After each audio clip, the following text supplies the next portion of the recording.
Magluluto naman tayo ng fish. Ang tawag nito ay pomfret, pompano. So ang ginawa ko, iniwa ko lang dyan. Nagyan ko ng slit. Yan. So ito yung magiging dinner ko. Walang carbs, fish lang. So ang gagawin ko, lagyan ko ng seasoning ingredients para i-steam fish ko. Pakita ko sa inyo paano ko gawing steam fish. Simple lang ingredients nito. Salt lang.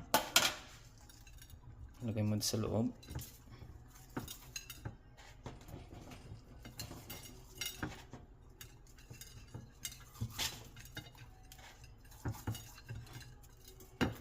Pepper.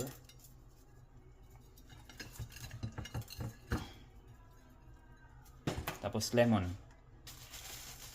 Yun lang.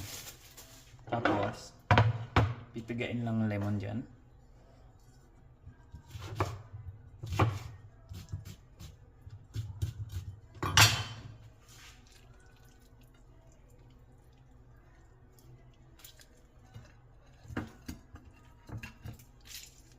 Tapos nilalagay kong lemon dyan para pampabango habang nag-i-steam.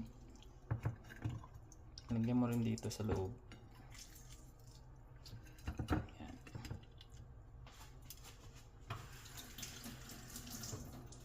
So pwede ko na siyang isa lang sa apoy. So sa isang pot, maglalagay ng tubig. Malaking pot siya. And then maglagay ako dyan ng then lagay ko siya. Ganyan lang. Tapos may additional ako na vegetable. Yung normal kong vegetable na kinakain. Ito. Tsaka ito. Asparagus at saka onion. Yan lang ang vegetable ko. And then takpan.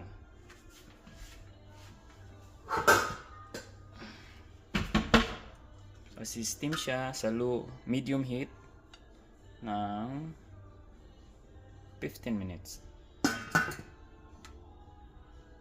So kumulo na siya, wala pang 6 minutes pero may nakalimutan ako pahabol.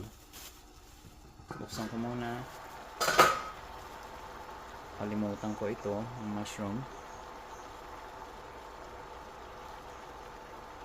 Sayang kasing gulay kung hindi ko makain, masisira lang. And then may isa pang bagay na kailangan kong i-add, yung olive oil. Hindi pala ako gumagamit ng soy sauce kasi iniwasan ko yung mga chemicals, kasi ang soy sauce ay kapamilya din niya ng betchin, so bawal sa akin yun. So yan, takpan ulit, another steam, mga 7 minutes. Siya nga pala, mayroon pa pala akong dagdag ulit para maging organic talaga siya. Maglalagay lang ako ng cumin seeds para bumango lalo.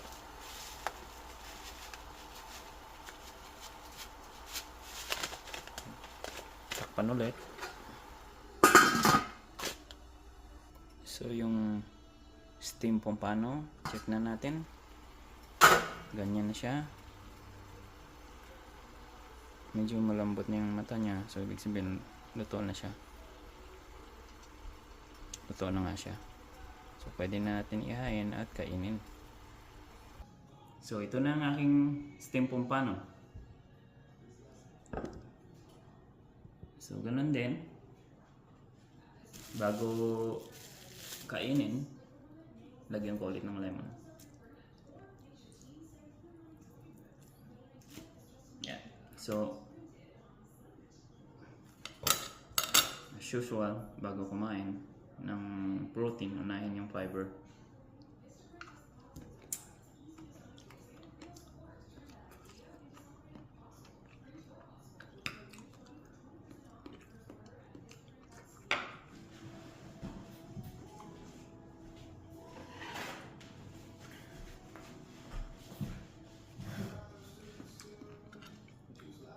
Itong grain na to, ito yung cumin seed.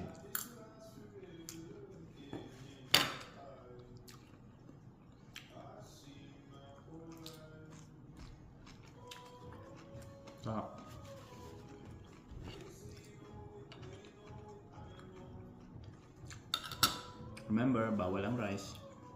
Bawal lahat ng carb. Ang carbs ko ito yung ginawang carbs, fiber.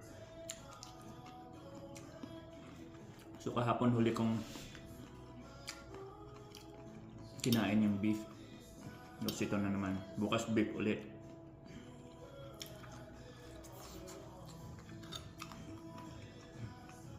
Fish. Ito na.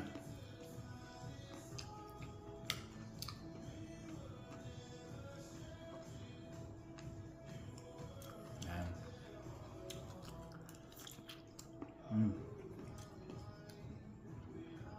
Sarap. Malinamnam yung fish. Lalo pag yung steam. Steam lang talaga ang pinaka magandang luto sa Pampano. Kasi pag in-oven mo siya, grinel mo, yung balat niya, hindi mo makain, matigas. Yun lang. Thank you.